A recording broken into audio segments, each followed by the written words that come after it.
This week's Parsha is titled Chayei, the life of Sarah. It's an interesting title for a Parsha, for a Torah reading, that details the events which lead up to the death of Sarah Imenu, of Sarah our patriarch, and the death of Avraham Avinu. Perhaps there is a message in this title that even at the moment of death, we celebrate life. And this is in fact the way that we deal with grief in the Jewish tradition. We recognize the reality and the gravity of the loss by celebrating the life, the values, and the accomplishments of those who have passed on. Immediately upon Sarah's passing, Abraham sets out to find a suitable burial area, and he locates the cave of Machpelah, which is now part of Hebron. He approaches the owners, the Hittites, and offers to purchase the land.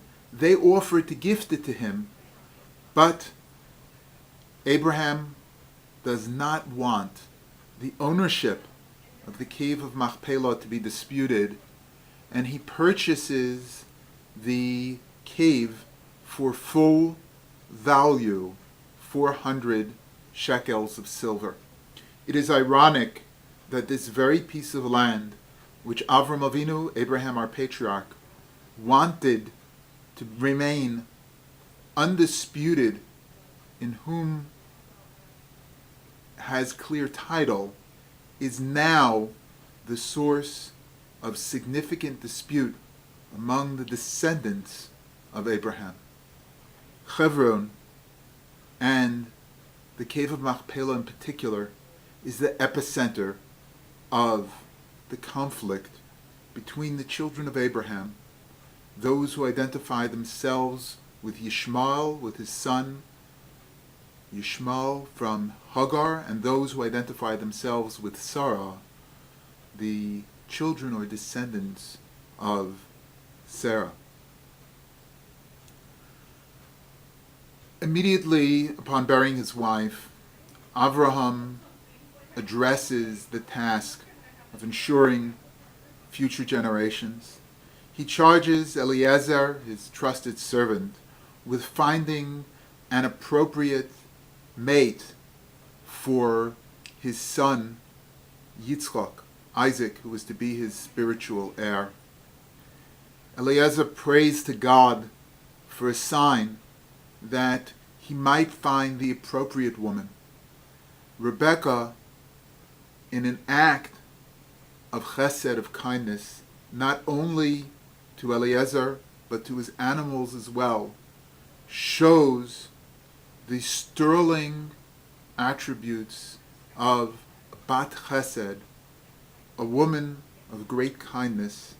And Eliezer realizes that this is to be the appropriate mate for Yitzchak Avinu, for Isaac, our patriarch. Rebecca and Eliezer, Rivka and Eliezer, travel back, and they meet Yitzchak, Isaac, praying in the field. Yitzchak and Rivka, Isaac and Rebecca, are married. Avraham remarries. He takes a new wife by the name of Keturah. Some say this was just another name for Hagar, and has 6 additional children. Avraham Avinu, Abraham our patriarch, dies at the age of 175 and is buried beside Sarah by his 2 sons, Yitzchak and Yishmael, Isaac and Yishmael. In the end of this week's Parsha, Yitzchak and Yishmael are together to bury their father. As a pulpit rabbi, I often see families at odds with each other coming together in the face of great adversity and making shalom, making peace only in the wake of a tragedy. It is my hope and prayer that the Bnei Hagar, the children of Hagar, the descendants of Yishmael, and the Bnei Sarah, the children of Sarah, the descendants of Isaac and Jacob, are able to come together as our ancestors did to make peace so that we may face no more tragedy. Shabbat Shalom. May the spirit of Shabbat bring peace and tranquility into your life, your heart, and your home.